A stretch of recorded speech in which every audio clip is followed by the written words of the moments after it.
Hola, buenas noches. Buenas noches a todas y a todos. Esperaré unos momentitos a que vayan conectándose.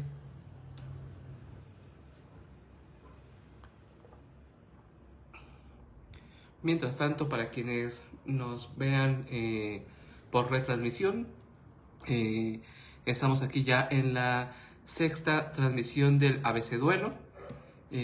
Hola, hola, qué gusto verles. Hola Yara, qué gusto verte conectada por aquí. No dejen ahí de saludar desde donde se conectan y demás. Para mí es un gusto encontrarnos por acá en esta sexta transmisión del ABC Duelo. En esta ocasión con la letra F. Gris, ya te vi por ahí. Jan también. Bienvenidas, bienvenidos.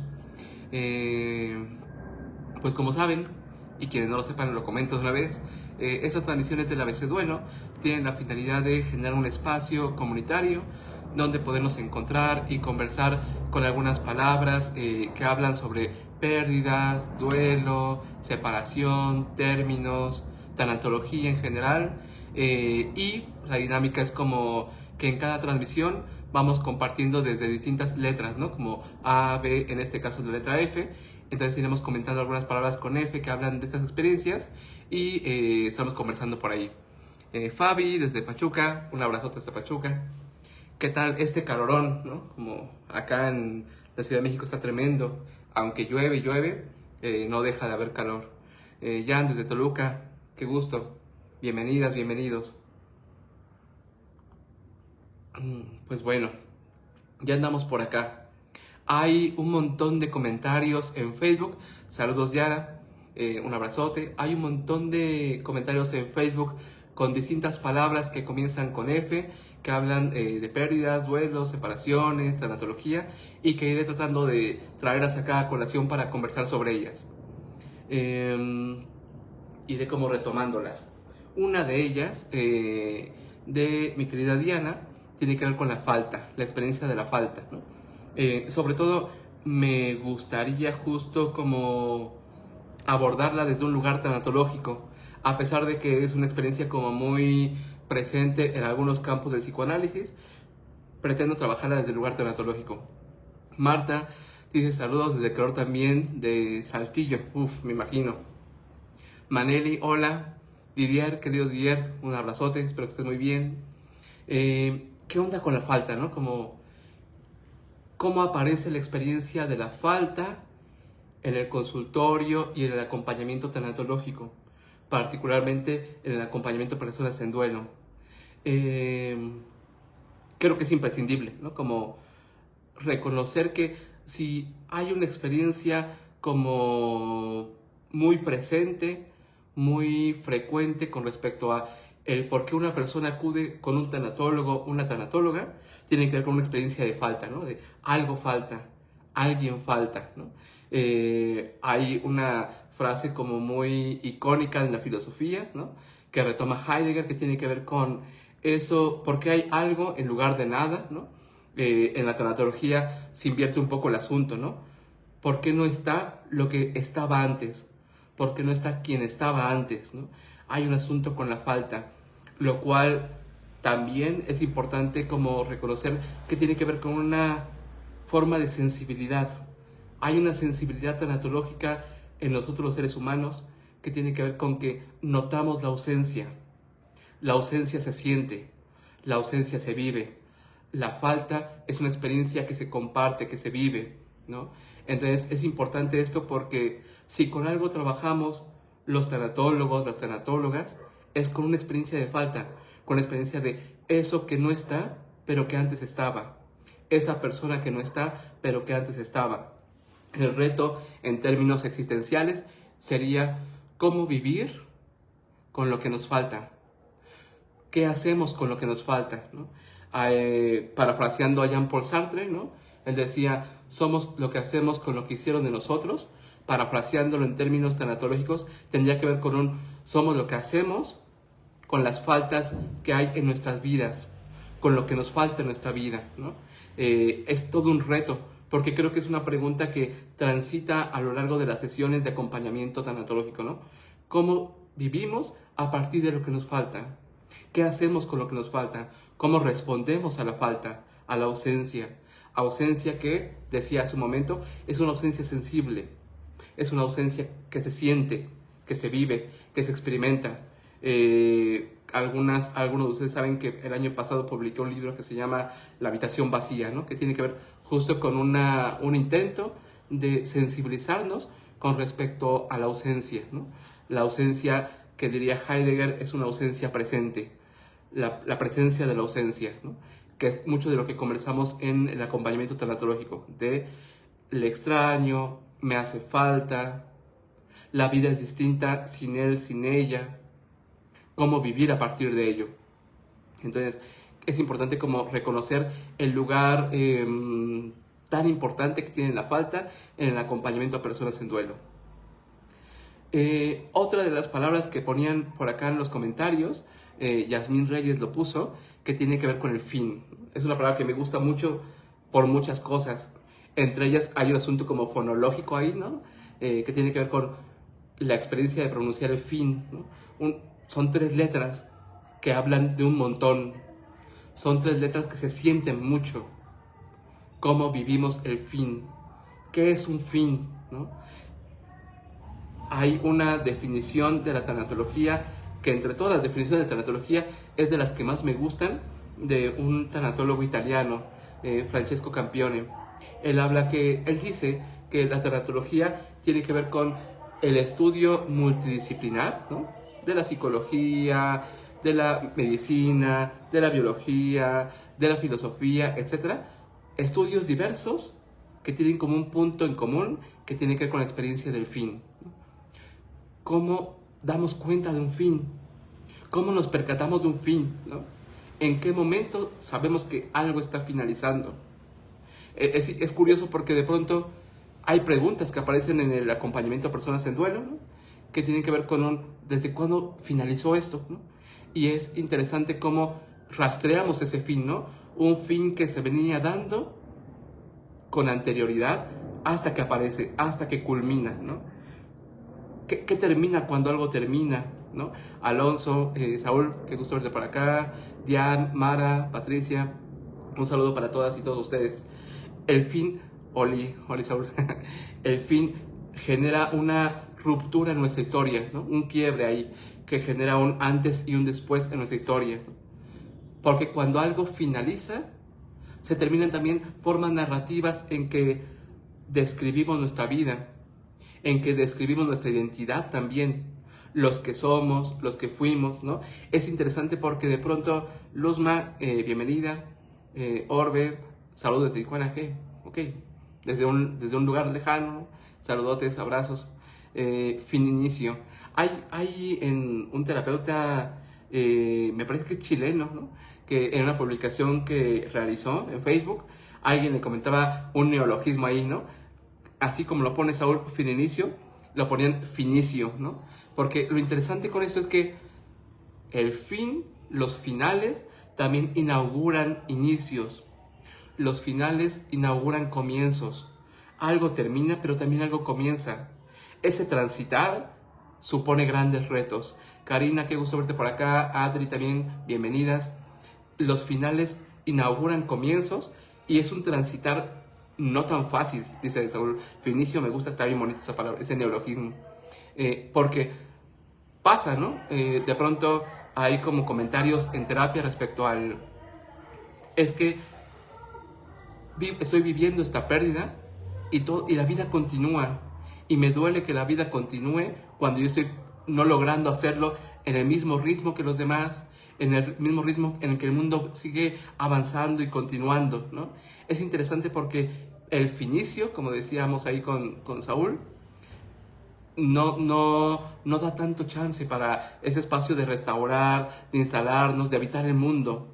De ahí como la importancia, a mí me lo parece una de las importancias de la terapia de duelo, que tiene que ver con eso, con un lugar, un espacio, donde poder dar cuenta de ese fin, ¿no? Dar cuenta de algo terminó en mi vida e intentar poco a poco aproximarnos a este inicio que no deja de iniciar, este inicio que no deja de continuar, de comenzar, de venir, ¿no? Entonces es importante justo poder tener un espacio donde poder preguntarnos qué es lo que está terminando, qué termina con este fin, qué partes de mí incluso también terminan con este final, cómo algo en mí también finaliza. No solo finalizan otras relaciones, sino que al mismo tiempo los finales de relaciones inauguran otras formas de relación. Esto lo vemos en las separaciones tan cotidianas, en los términos como de ciclos evolutivos de la vida, también en las muertes, ¿no? Termina una relación, pero se inaugura, se visibiliza otra relación. César dice, o el juego del fin con la nada, finada. Qué interesante es esta, ¿no? Como esa expresión de lo finado, la finada. Acá, Paulina, pones un fin donde con anterioridad ya empezaba una despedida. Y darte cuenta que algo ya culminó, dando comienzo a un espacio, viendo cómo algo termina y que da inicio a un nuevo aprender. Justamente, Pau, justamente. Es interesante esto porque decía hace rato, ¿no? Como es como a veces pasa aquí en el consultorio que es como ese final ya se venía dando y no me había percatado de ello, ¿no? Parece que hay una experiencia a posteriori, ¿no? Como de manera posterior es cuando damos cuenta de lo que finalizó, ¿no? Como siempre un paso adelante damos cuenta de ese final, ¿no? Entonces es súper importante prestar atención a los finales. Finales que nos vienen y finales que damos también. Porque también es importante esto, ¿no? Como no todos los duelos nos acontecen, ¿no? En un sentido como muy estricto de afuera hacia adentro, por jugar un poco con este binarismo, ¿no? Sino también hay finales que generamos, finales que creamos, finales que damos al mundo también, finales que damos a los otros, lo cual también es interesante porque nos invita a cuestionarnos como qué finales hemos dado a otros, al mundo, qué finales hemos recibido, sobre todo cuando los finales que no queremos que sucedieran y que pasan, ¿no? Que nos llegan, los finales que otros no quisieran que sucedieran y nosotros brindamos, ¿no? Ahí hay un asunto interesante con respecto a nuestra relación con los finales. Dirce ponía acá también en los comentarios, igual no dejen de comentar también por aquí si van surgiendo otras palabras con F.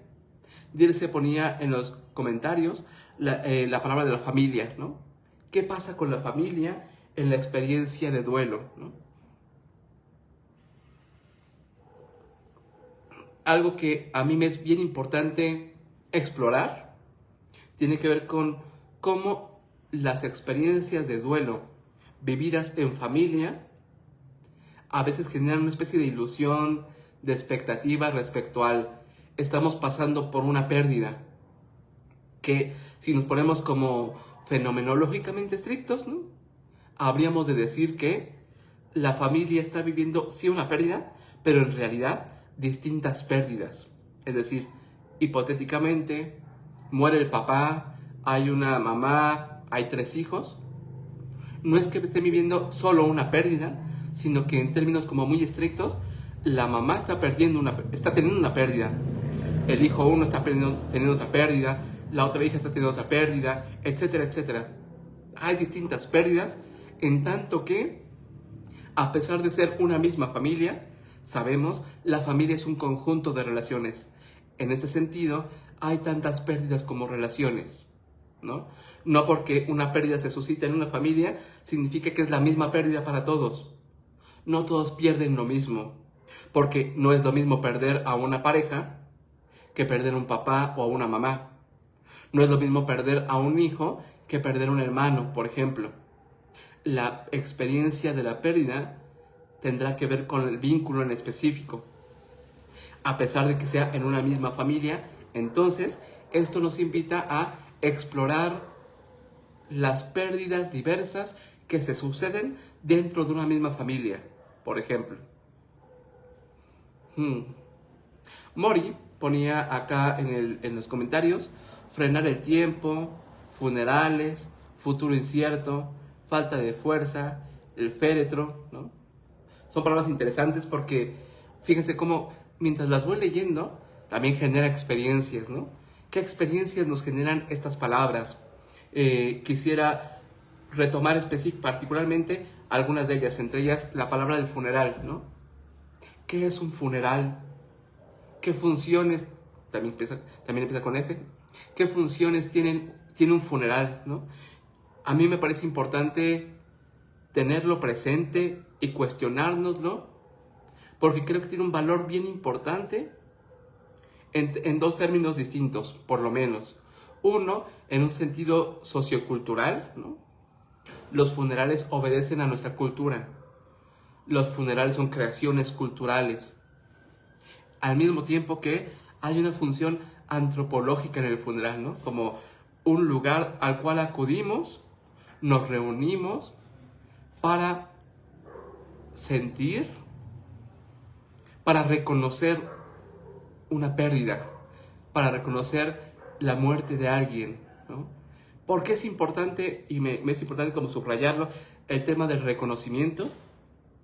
Porque es justo en la medida en que reconozcamos que algo sucedió, que algo aconteció, en que poco a poco lo podemos ir procesando, asimilando, incorporando a nuestras historias. Pero no solo eso, no hay solo una relación como individual, por decirlo así, respecto al tema de este reconocimiento de la muerte de alguien. Algo que me parece sumamente importante respecto al tema del funeral, a la experiencia o al performance, por decirlo así, del funeral, es la presencia de otros. Déjeme decirlo mejor, el acompañamiento de otros, ¿no? Hay otros que en los mejores de los casos nos acompañan en esos momentos, y este acompañamiento es sostén. Este acompañamiento es una forma de hacerle saber que no está sola, no está solo en este proceso, en este momento de su vida. Ahí radica la importancia del funeral, sobre todo ahí como en el tema de un acompañamiento colectivo para vivir una experiencia de término, en este caso para vivir una experiencia de duelo y de muerte. La importancia de lo colectivo es tremendo, porque si bien es cierto, y yo vivo de ello, pues, de acompañar a personas en duelo, no es exactamente lo mismo el acompañamiento que se vive y se recibe y se brinda uno a uno que el acompañamiento que se da de manera colectiva, de manera grupal. Hace unas 2-3 semanas aquí en el departamento llevamos a cabo un taller que se llamó En todos los duelos hay una historia de amor. Me parece que sí se llamaba el taller, si no me equivoco con las palabras exactamente. Y hay un asunto colectivo ahí que le da un toque bien distinto, ¿no?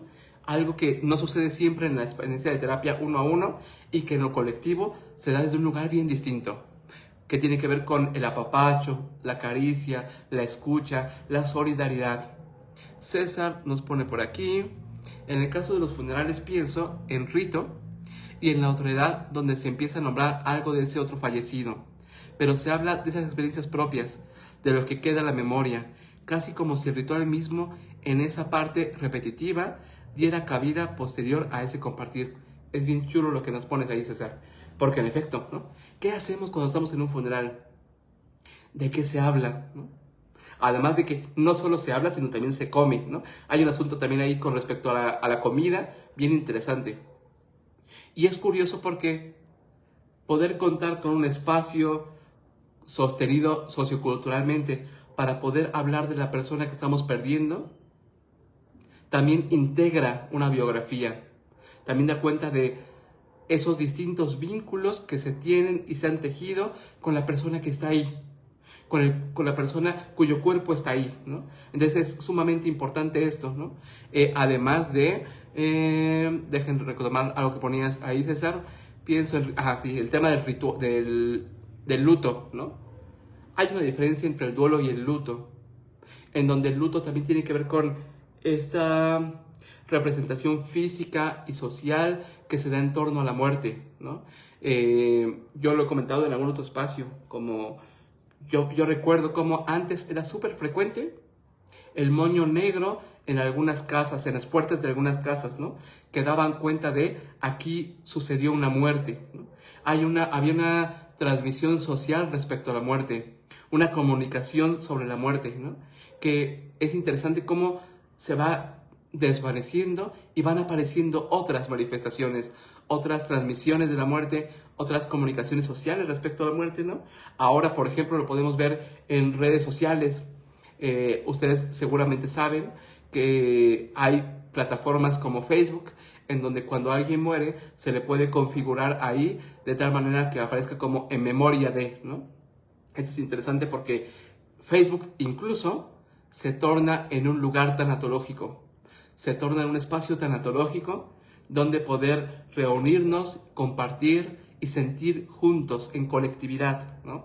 Lo mismo que este perfil que de pronto cuando alguien está en duelo pone su imagen en negro, pone un moño negro. Es interesante, ¿no? Como el moño negro en el Facebook, que ya no siempre el moño negro en la puerta de nuestra casa, lo cual da cuestionarnos respecto a cómo las redes sociales hacen de casa, cómo las redes sociales hacen de hogar, ¿no?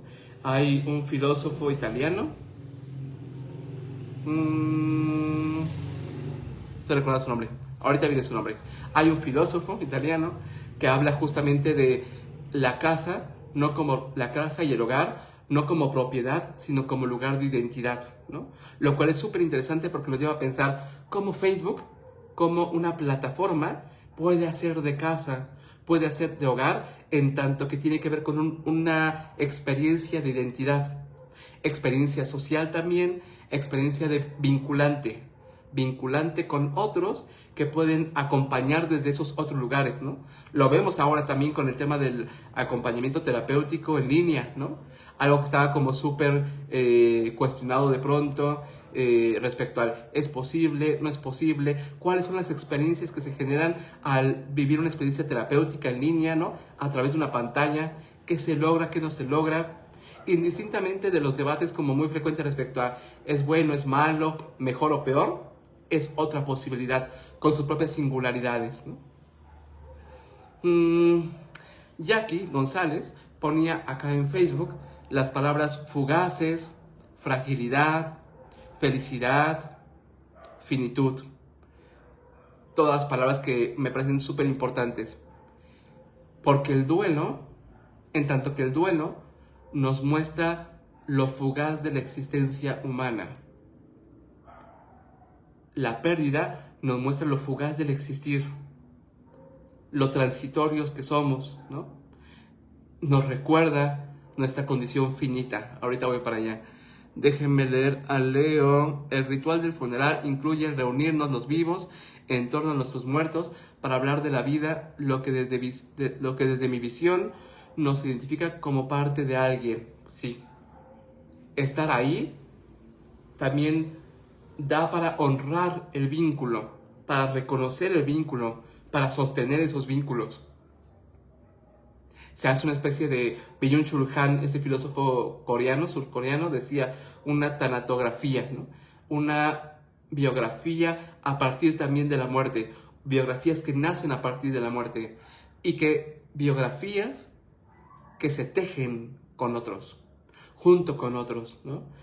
Nosotros tenemos nuestra historia de las personas que hemos perdido. Algo bello al respecto tiene que ver con poder dar lugar a otras historias, no solo la mía. Porque cuando perdemos a alguien, decía hace rato, no solo yo lo pierdo, lo pierden otras personas, ¿no? Y de pronto es bien interesante acá en la terapia cuando damos lugar a preguntas como, ¿y él o ella, a quien perdiste, quién era para otras personas además de ti, ¿no? ¿Qué otras historias hay ahí entrelazadas? Lo cual nos permite como comprender de una manera más amplia la existencia de la otra persona a quien perdimos, más allá de nuestra propia historia, no solo nuestra historia, no solo nuestra historia, y en ese sentido poder enriquecerla con otras voces. Ahí retomaré en 2 ocasiones a este filósofo, Joan Carles Melich, un asunto con la fragilidad. Este filósofo tiene un libro dedicado específicamente a la fragilidad, ¿no? Dice Melich, la fragilidad no es lo mismo que la precariedad. La fragilidad tiene que ver con reconocer lo vulnerables que somos, Pero es importante matizar esto. ¿Qué es la vulnerabilidad en esos términos filosóficos y aplicada al campo terapéutico? La fragilidad no tiene que ver con, perdón, la vulnerabilidad no tiene que ver con a veces me vulnero, o a veces me pongo vulnerable, o a veces estoy vulnerable. Filosóficamente hablando, ser humanos es ser vulnerables. Ser humanos es ser vulnerables. Eso significa que no es que de pronto lo sea y de pronto no lo sea. Nuestra existencia es vulnerabilidad. Lo que, hola Jax, bienvenida, Yarumi, Rodid, bienvenidas. Lo que implica, ¿qué hacemos con nuestra vulnerabilidad? ¿Cómo damos cuenta de nuestra vulnerabilidad? ¿En qué momentos reconocemos nuestra vulnerabilidad? ¿Y cuándo nos olvidamos de lo vulnerables que somos? ¿De qué maneras nos olvidamos de nuestra vulnerabilidad, no? Que tiene que ver con esta ilusión del a mí no me pasa nada, a mí eso no me va a suceder, como una ilusión, lo diría Irving Yalom, como de inmortalidad, del yo soy inmune a todo eso. Bienvenido, Homero, qué gusto verte por acá. En cambio, experiencias del duelo nos hacen, lo diré con cuidado, el duelo no nos pone vulnerables, el duelo nos hace reconocer que somos vulnerables, cosa distinta, ¿no?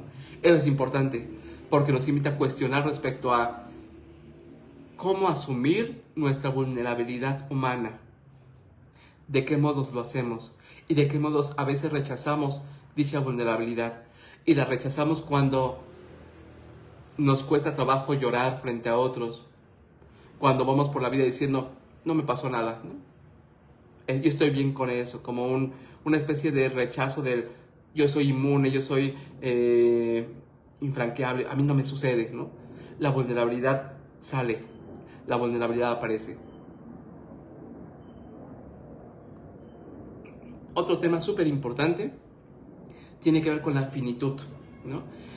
Hay, por lo menos en mi entender, dos formas bien distintas he encontrado con que se aborda el tema de la finitud. Por un lado, en el existencialismo, la finitud como sinónimo de ir hacia la muerte, de ir hacia los términos, ¿no?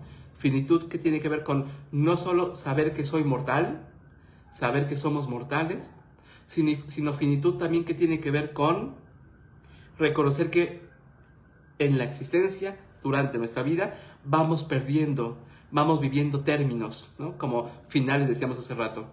Finitud que tiene que ver con fines, con finales. Pero también hay toda una comprensión bien interesante respecto a la finitud, propuesta por, les decía hace rato, ese filósofo catalán Joan Carles Melic, ¿no? Él justamente propone una antropología de la finitud. Para Joan Carles Melic, la finitud no es únicamente saber que somos mortales. La finitud no es únicamente saber que hemos de morir. La finitud no es únicamente vivir experiencias de pérdidas. Juan César, querido maestro, bienvenido. Qué gusto verte también por acá. La finitud no tiene que ver únicamente con eso, diría Joan Carles Melic. La finitud también tiene que ver con la experiencia de la incertidumbre. La finitud como una condición ontológica, es decir, como nuestra condición humana. Finitud significa saber que no podemos tener el control total de nuestra vida. Saber que uno elige algo, uno planea algo, pero la existencia acontece. Pasan cosas. Uno no puede predecir la vida. Finitud, diría Joan Carles Melic, es reconocer eso. Reconocer que nuestra existencia es una existencia provisional.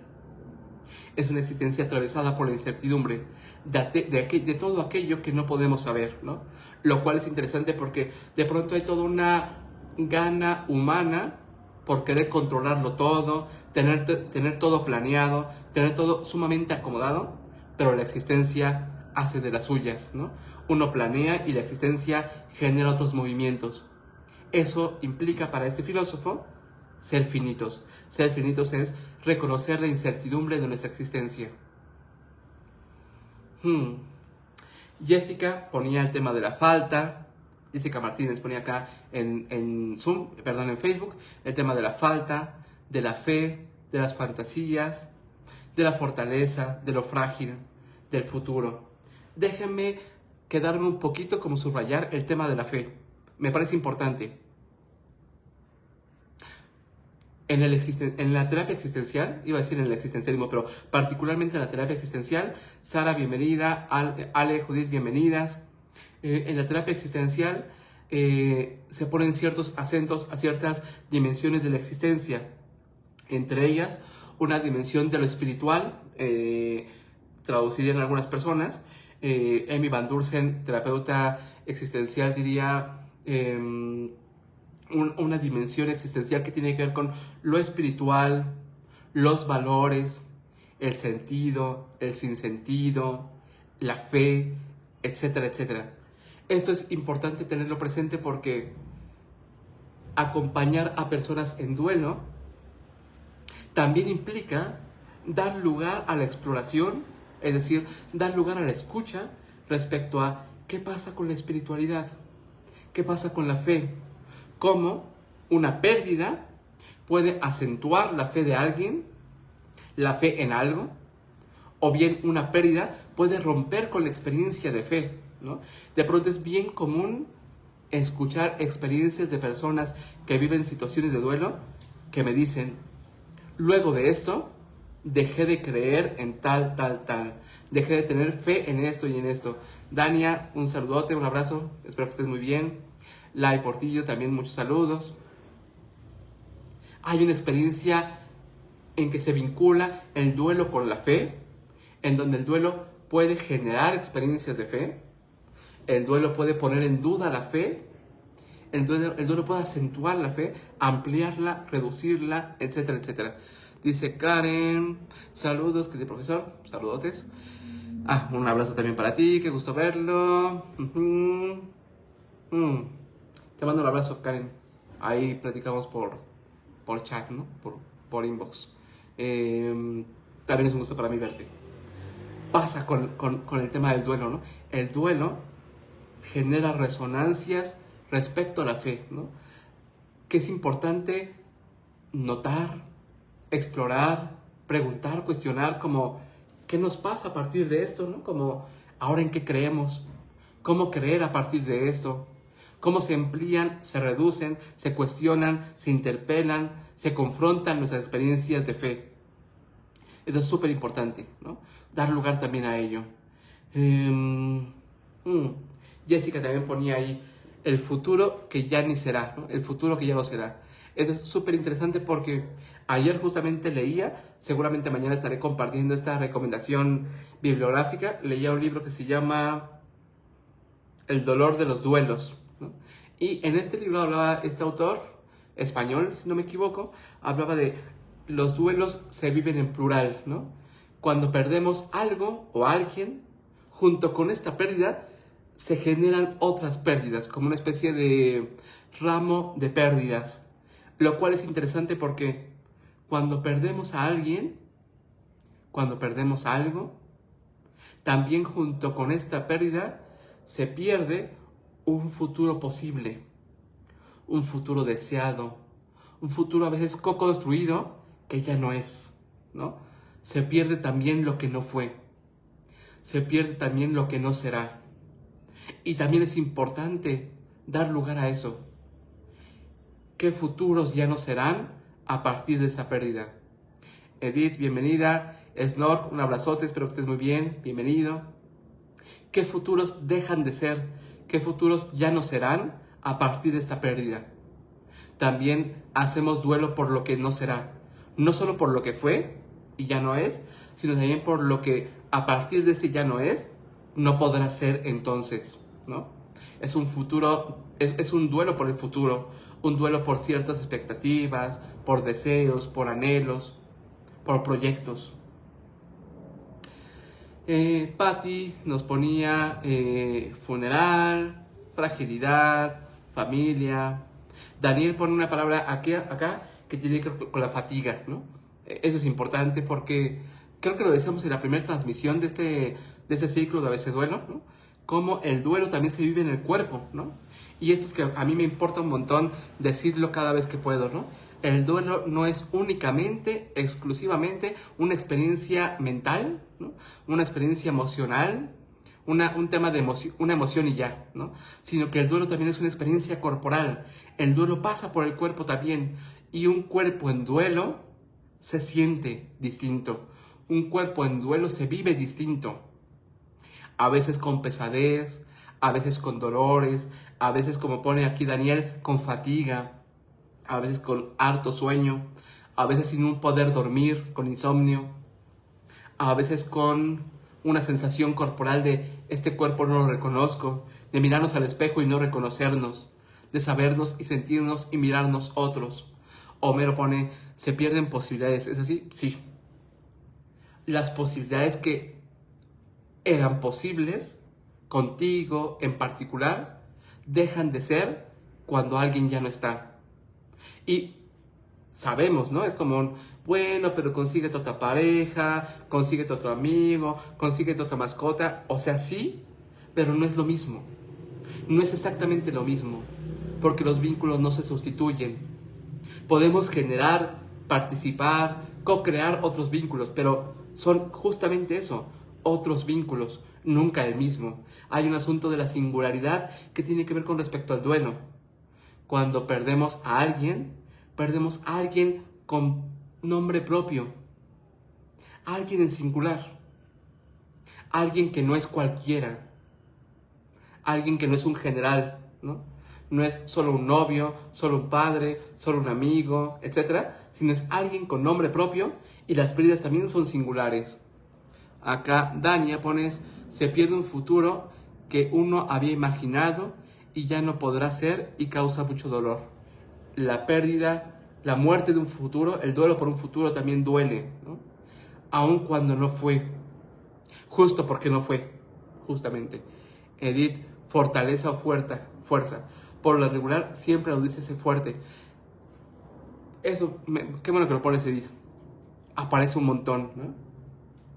¿A qué fortaleza se alude con respecto al duelo? ¿De qué fortaleza y de qué fuerza se habla? Creo que es importante preguntárnoslo, porque creo que aquí podemos dialogar un montón como en clave de género, ¿no? Sobre todo nos pasa a los hombres, lo escucho un montón como es que tengo que ser fuerte. Y pareciera, y es interesante cómo ser fuerte se vuelve sinónimo, o lo hacemos sinónimo, fuerte como no sentir. Fuerte igual a no sentir. Esa relación es súper cuestionable, súper criticable. ¿Cómo, cuándo y con quiénes aprendimos que ser fuerte significa no sentir? Que ser fuerte significa no llorar. A mí me lo parece justamente al revés, ¿no? A mí me parece que se requiere mucha fortaleza para sentir, mucha fortaleza para llorar, ¿no? Lo cual es sintomático incluso, ¿no? ¿A cuántos hombres no nos cuesta trabajo llorar? Como cuántos hombres tenemos bloqueado el llanto, ¿no? Y lo cual es interesante porque tiene que ver con una especie de socialización masculina respecto a los hombres no lloran porque tienen que ser fuertes. Ahí está esa relación, ¿no? Como llorar, ser fuerte significa no llorar, ser fuerte significa no sentir. Pareciera con una especie de ganas de un cuerpo no sensible, ¿no? Un cuerpo, un ser racional sin cuerpo y sin sentimientos, ¿no? A diferencia de ello, creo que la fuerza con respecto al duelo tiene que ver con el sentir, permitirnos sentir, poder sentir. Quizá es un poco lo que se busca en terapia de duelo, en acompañamiento a personas en duelo. Intentar generar una relación y un espacio donde poder sentir. Dice Leo, la fortaleza que nos obligan a tener como tanatólogos o como líderes de la familia. Ahí está ese tema, ¿cómo concluimos quién es el líder de familia? ¿Quién nos dijo que teníamos que ser el líder de familia? ¿Por qué creemos que habrá de haber un líder, ¿no? ¿Quién es dicho líder? ¿Y un líder siente? ¿Un líder no siente? ¿Un líder tiene que ser fuerte como sinónimo de no sentir? Ahí están todas estas cuestiones. Cari dice, en ocasiones las mujeres somos más fuertes que los hombres. En lo personal yo soy la más pequeña de mis hermanos. Cuando se trató del reconocimiento de mi papá, ellos no pudieron, tuve que hacerlo yo, ¿no? Lo cual también nos da a pensar, Karen, como ¿A quién elegimos para que haga todo esto, no? Es interesante que justo las personas que terminan haciendo todo, ¿no? De pronto son las que aparecen acá en el consultorio, ¿no? Como yo es la que hice todos los trámites, la que llamé al doctor para el tema del dictamen, el tema del funeral, el tema del reconocimiento del cuerpo, etcétera, etcétera, ¿no? Como, ¿a quién se le deja todo esto? ¿Y por qué a esta persona? ¿Qué pasa en una familia, en un grupo? Palabra que empieza con F, que hace rato retomamos, ¿no? ¿Qué pasa en una familia que se elige a alguien como un, tú encárgate de esto? ¿Y cuáles son las consecuencias de ello? ¿Qué vive? ¿Cómo vive quien se carga de todo esto? Porque algo que a mí me parece como muy frecuente es que de pronto vienen acá personas en duelo que es como yo hice el trámite, yo hice eso, yo hice el otro, etcétera, y durante esos momentos era como yo andaba en todo eso. Y es hasta después que aparece el sentir, ¿no? Como o uno llora o uno está haciendo el trámite funerario, ¿no? Mucho hay de eso, ¿no? Como quien se encarga de sostener a otros, la pregunta es, ¿quién sostiene a quien sostiene a otros? Y, en ese sentido, en consecuencia, cómo hacer del espacio terapéutico un lugar de sostén, un lugar donde ya no requiera a la persona tener que sostener a alguien más. Acá, por lo menos, poder vivir esta experiencia de ser sostenida, sostenido por un otro, donde sea posible sentir, decíamos hace rato. Mi querida Ale Nogués puso acá una palabra en los comentarios, que es la palabra Fati. Que yo me imagino que este Fati del que hablas, Ale, por si lo ves aquí, si entras por acá o lo ves en retransmisión, me imagino que te refieres al amor Fati de Nietzsche. Me gusta que lo pongas porque creo que es todo un tema y todo un reto. Les cuento como a manera de chisme. Un filósofo alemán, Friedrich Nietzsche, que retoma y propone el concepto del amor fati. Para Nietzsche, el amor fati tiene que ver con el intento, capacidad humana por amar lo acontecido, por amar lo que sucede, ¿no? Entonces es interesante porque supone un reto tremendo. ¿Cómo amar lo que pasó? ¿Cómo decir estoy en paz con lo que sucedió?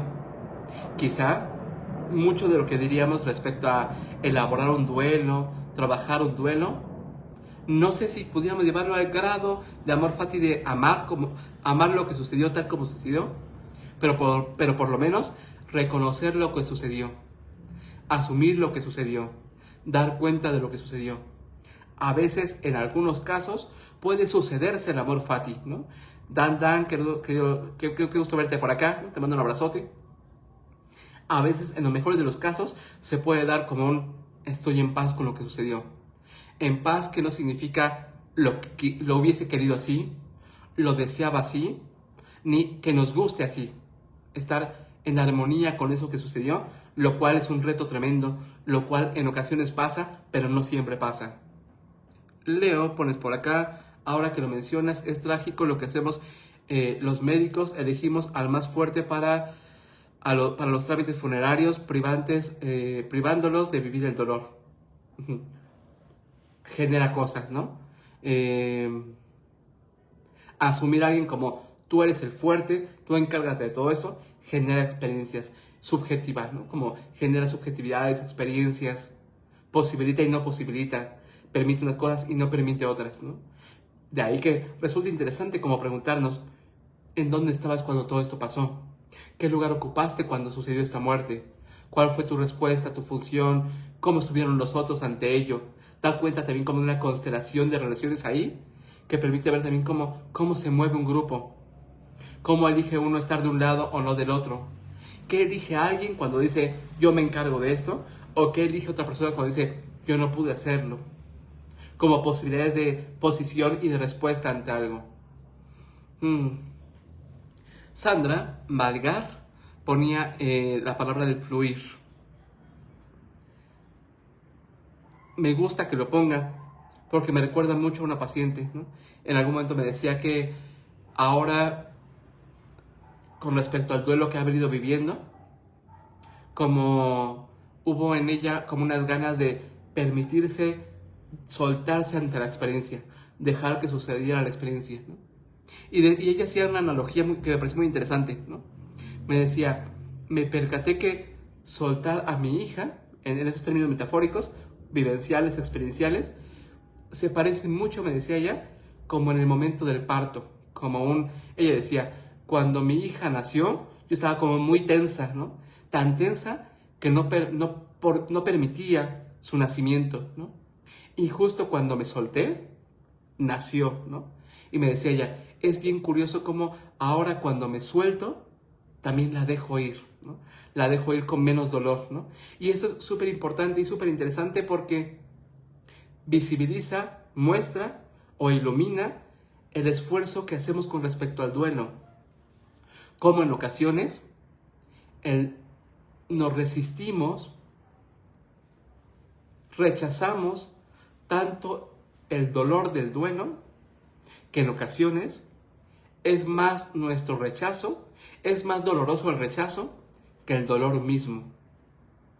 De ahí que insista, es la tercera vez que lo digo el día de hoy, insista en contar, en lo valioso de contar con un espacio donde por lo menos durante 45, 50 minutos podamos sentir, podamos acá dejar de luchar contra lo que se siente, dejar de luchar por rechazar lo que se siente, un espacio, un vínculo donde poder sentir, un vínculo seguro con quienes nos permitamos sentir. Y esto implica, eso dará lugar como a preguntarnos cuáles son los requisitos para ese vínculo seguro. Ya habrá momento para eso en otro Facebook Live. Pero ahí está el tema, ¿no? Como permitirnos sentir, que es un poco lo que ponen acá con el fluir, ¿no? Mi traducción del fluir, mejor dicho. María habla de la fractura de la realidad, de tu vida, de tu cotidianidad. De tal manera que podemos como hacer una metáfora, ¿no? Hacer terapia de duelo, contar con un acompañamiento del duelo, es un poco como subsanar esa fractura, que no significa que desaparezca. Esa fractura estará ahí, ¿no? Estará presente. Y sin embargo, nos toca cuidar nuestras fracturas, cuidar la herida, prestar atención a la herida para poder cuidarla, porque también de las fracturas nacen historias, nacen vidas, nacen experiencias. Va, son 8:48. ¿Cómo están? Me la pasé hablando, caí como de continuo durante 50 minutos. ¿Cómo están los demás? ¿Cómo les fue con esto? ¿No? Por mi parte es un gusto encontrarles por aquí, en esta sexta transmisión del ABC Duelo. Les agradezco mucho el tiempo que se dan y que me brindan para estar acá durante 45 minutos, una hora, cada 15 días.